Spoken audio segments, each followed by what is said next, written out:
Christianity and Islam pose different threats to the vitality of the modern world. Christianity's extremists, the fundamentalists, typically undermine education in the first world and hence they retard its potential. Islam undermines the very essence of the first world constitutional democracy, the right to free speech. This is typically done by suggesting that anyone who criticizes Islam is committing an intolerant hate crime. Bollocks! If your faith is causing people to fly planes into buildings, then it needs to be scrutinized in a public forum. I mean, let me make the line simple. Disagreeing with someone is not a hate crime. I mean, I think it's typical of Islamic schools and the political Islamic movement to label any criticism a sort of prejudice and thereby racism, thereby trying to make people silent on criticizing it. Inciting someone to break the law because of your opinion is, for instance, suggesting that you think that those who leave Islam are jerks is not a hate crime.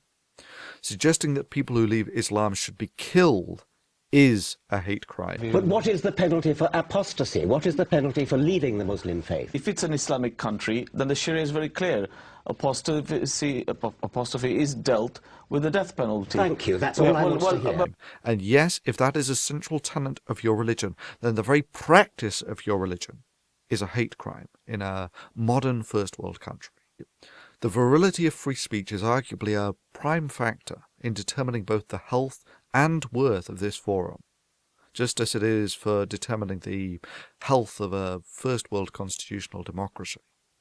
I personally have a band of both vigorous and at times vicious critics, yet I understand that if I had the power to silence them, and I did silence them, that this would simply corrode the worth of this forum and the integrity of anything that I said on it.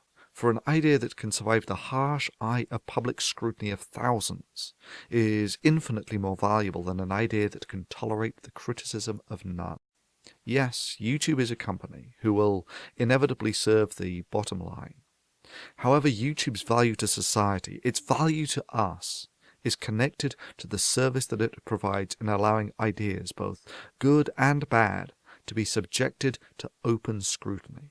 Recently, both zomgitscriss and DPRjones both had videos which, to be quite frank, had the most meek criticism of Islam taken down for community guidelines violations.